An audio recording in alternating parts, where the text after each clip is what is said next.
Sidang peninjauan kembali yang diajukan mantan terpidana kasus pembunuhan Vina dan Eki, Saka Tatal, kembali digelar Pengadilan Negeri Cirebon. Saka Tatal tampak menghadiri sidang dengan didampingi tim kuasa hukum. Agenda sidang kemarin adalah kontra memori peninjauan kembali (PK) oleh pihak termohon yakni Jaksa Penuntut Umum JPU Kejaksaan Negeri Cirebon. Dalam sidang lanjutan, Jaksa Penuntut Umum JPU menyebut novum atau bukti baru yang disebut kuasa hukum Saka Tatal, yakni foto jasad Eki dan Vina saat berada di Rumah Sakit Gunung Jati, bukanlah bukti baru. JPU juga membantah kesimpulan pihak Saka Tatal yang menyatakan kematian Vina dan Eki disebabkan oleh kecelakaan lalu lintas tunggal. Usai pembacaan kontra memori PK dari JPU, Majelis Hakim yang dipimpin Hakim Ketua Rizka Yunia sempat meminta pemohon menghadirkan saksi fakta untuk novum atau bukti baru yang diajukan. Pihak Saka Tatal pun menghadirkan Selis, kakak kandung Saka Tatal, yang mengaku mendapat bukti baru berupa beberapa foto terkait tewasnya Vina dan Eki. Sidang peninjauan kembali yang diajukan Saka Tatal dan kuasa hukumnya ini menjadi sorotan karena Saka Tatal sebelumnya dinyatakan bersalah dalam kasus pembunuhan Vina dan Eki tahun 2016 silam. Dan kini pihak Saka Tatal mengajukan PK setelah Hakim Pengadilan Negeri Bandung, Eman Sulaiman, mengabulkan pra-peradilan yang diajukan mantan tersangka kasus Vina, Peggy Setiawan. Sidang PK masih terus berproses hingga puncaknya akan diputus Majelis Hakim di Mahkamah Agung. Lalu apakah tanggapan jaksa terhadap novum Saka bakal menutup peluang Saka memperoleh keadilan bagi dirinya? Tim TV One mengabarkan. Atau suatu kekeliruan untuk memutus perkara tersebut. Ya, dalam sidang kemarin, bukti baru yang diajukan oleh kuasa hukum Saka Tatal ini ditolak oleh jaksa. Lantas bagaimana nasib dari Saka Tatal sendiri? Kami akan ajak Anda untuk berdialog di pagi hari ini. Sudah ada hadir di studio Irjen Purnawirawan Arianto Sutadi, penasihat ahli Kapolri. Selamat pagi Pak Arianto, sehat ya Pak ya? Alhamdulillah. Kemudian juga sudah hadir Pak Kudri Sitompul, pakar hukum pidana Universitas Indonesia. Selamat pagi Pak Kudri, sehat ya Pak ya? Semangat ya? Semangat. Oke. Kemudian juga sudah bergabung bersama kami melalui daring Krisna Murti selaku kuasa hukum Saka Tatal. Selamat pagi Bang Krisna. Dan Mas Alfat. Ya. Baik, Bang Krisna, menurut jaksa ini pemohon bukti yang dibawakan oleh pihak Saka Tatal ini dalam sidang PK tidak sesuai dengan pasal 263 KUHP. Nah, lantas bagaimana dikatakan juga oleh jaksa membantah bahwa sebenarnya itu bukan bukti baru? Buat saya kemarin dari tanggapan jaksa hal yang wajar. Kenapa begitu? Karena jaksa kan telah melakukan penuntutan di 2016 dan hal itu sudah diputus. Bukti baru yang kita ajukan terkait menyangkut masalah foto-foto kemarin, jaksa penuntut mengatakan itu adalah foto 2016. Saya sepakat bahwa artinya itu adalah foto 2016. Lalu kami dapatkan pada bulan Mei kemarin dari Selis yang diantar ke rumah oleh seseorang, dan kami melihat kenapa itu menjadi bukti baru. Karena pada tahun 2016 foto-foto tersebut tidak ada dalam berkas perkara. Jadi kami ajukan karena kebanyakan foto-foto itu misalkan satu kan bahwa yang dituduhkan mayat itu ada luka tusukan di dada dan ada sabetan samurai. Kami lihat bahwa kondisinya mayat itu dalam keadaan bersih. Yang kedua bahwa ditemukannya motor mereka bilang dalam keadaan baik. Kami temukan motor itu dalam keadaan rusak posisi sebelah kanan, dan kami cocokkan lagi dengan gambar yang ada bahwa gambar itu kebanyakan lukanya di sebelah kanan. Masalahnya posisinya ketika itu di P21 kan polisi itu menerapkan pasalnya itu 351. Kenapa pada saat dakwaannya itu berubah menjadi 340? Itu yang masih saya bingung, masih kami gali itu kenapa itu gitu loh Mbak. Oke.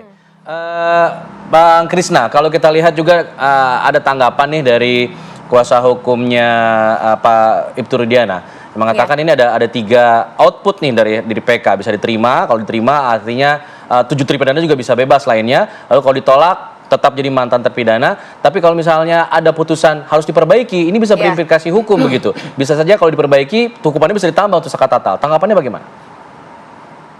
Setahu saya kalau yang namanya upaya PK itu kan hukumannya tidak bisa bertambah. Artinya tinggal dikabul atau ditolak. Yang pasti kan sidang di Pengadilan Negeri Cirebon kemarin kan tidak juga memutus. Mereka hanya menerima, mencatat, dan mengirimkan. Lalu persepsi yang berbeda lagi, kemarin tanggapan jaksa mengatakan bahwa ada pemukulan yang dilakukan oleh Saka Tatal. Nah, pengertiannya gini, kita masukkan dalam poin itu, kita bukan mengakui perbuatannya. Kalau perbuatan 2016 itu ada, kan sementara Saka Tatal hanya memukul sekali, lalu dia dijerat dengan pasal 340, ini adalah kekeliruan hakim. Makanya kami mengajukan PK agar kekeliruan hakim ini bisa dianulir di Mahkamah Agung gitu loh, Mas. Oke. Baik, kalau dari Bang Kudri sendiri melihatnya sejauh ini sebenarnya apa yang dikatakan oleh kuasa hukum Ibtu Rudiana yang menyatakan bahwa sebenarnya hati-hati juga dari pihak Saka Tatal karena hukumannya bisa bertambah kalau misalnya putusan PK ini. Saya menunjuk ke KUHP aja. Seingat saya ya di pasal 264 itu atau 2 yang menyatakan apabila itu mengenai kemungkinan putusan-putusan PK gitu ya.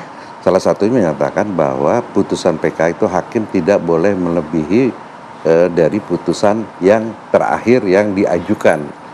Ya, apakah itu putusan pengadilan negeri atau banding atau kasasi, itu tidak boleh. Jadi kesimpulan memang tidak mungkin ya, kalau ada putusannya gitu.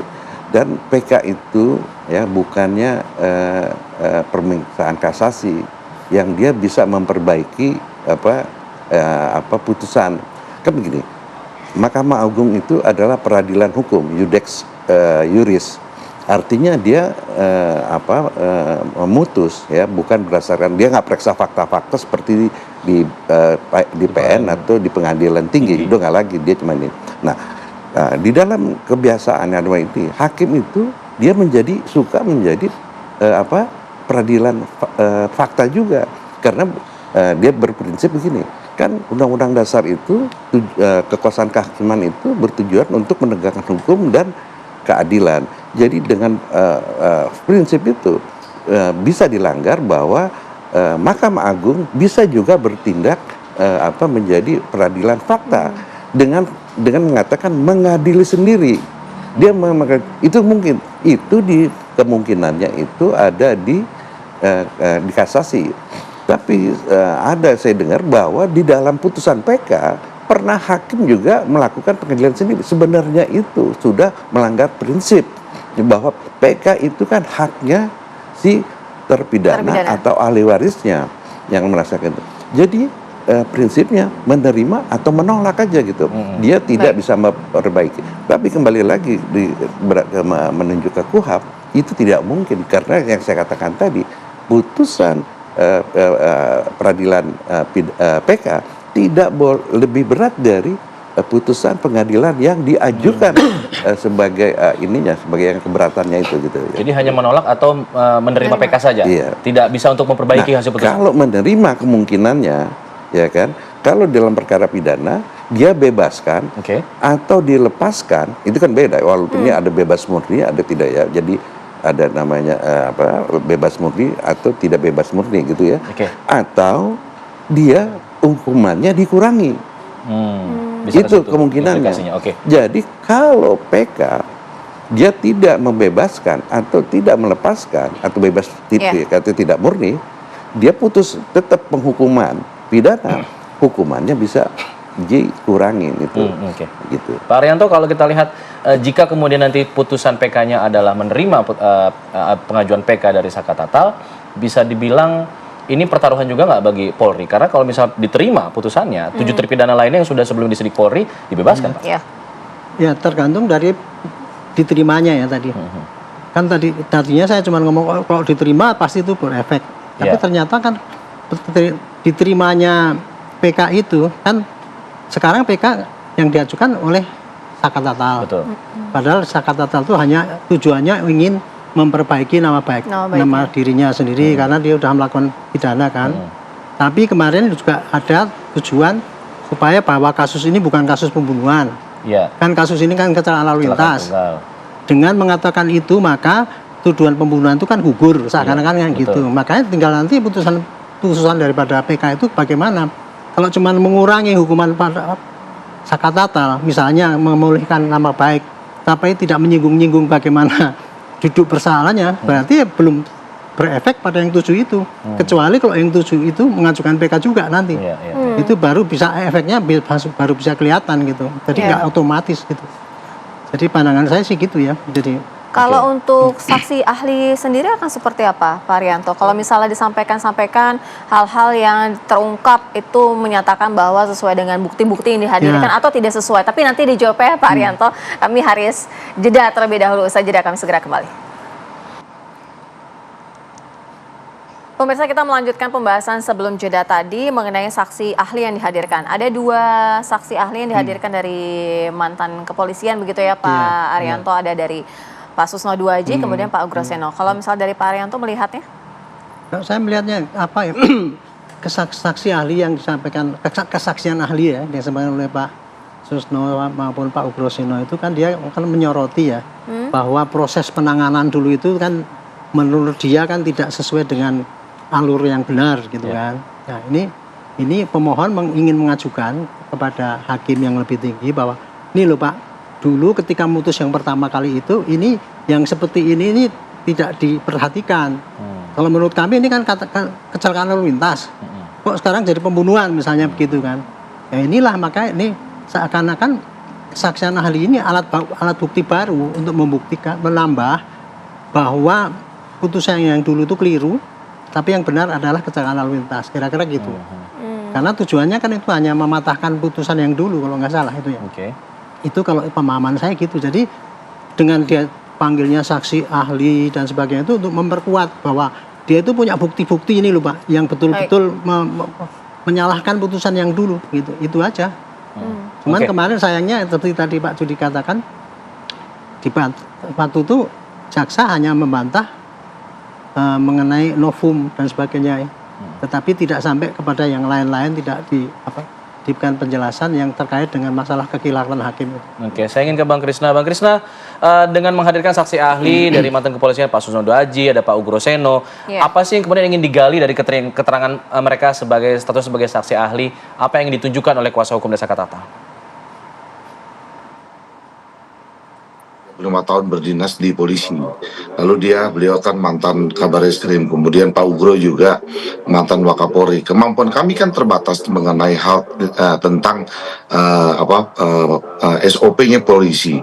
Yang kami akan perdalam itu kan ini dimulainya adanya bahwa jam 14.00 mereka ditangkap oleh Ibtu Rudiana, lalu mereka diinterogasi, lalu mereka diperiksa. Setelah itu Rudiana baru membuka laporan polisinya jam 18.00. Artinya apakah diperbolehkan seorang anggota polisi yang itu waktu berdinas di reserse narkoba ya, di reserse narkoba, dia melakukan laporan polisi, lalu dia melakukan penangkapan, lalu dia mengarahkan BAP dalam menginterogasi.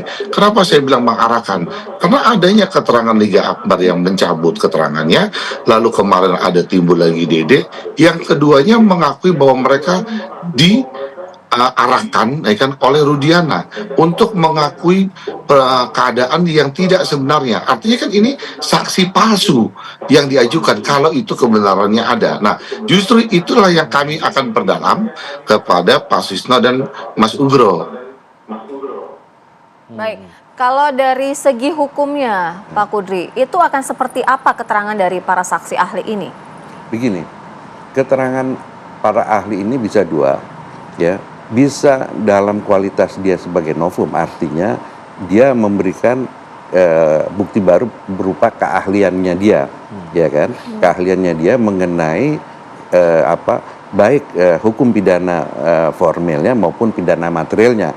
Maksudnya pidana formil itu hukum acaranya, proses waktu di kepolisian atau di penuntutan atau di peradilan, ya. Dia bisa bicara soal proses itu hukum acara. Hukum acara itu kan sebenarnya proses.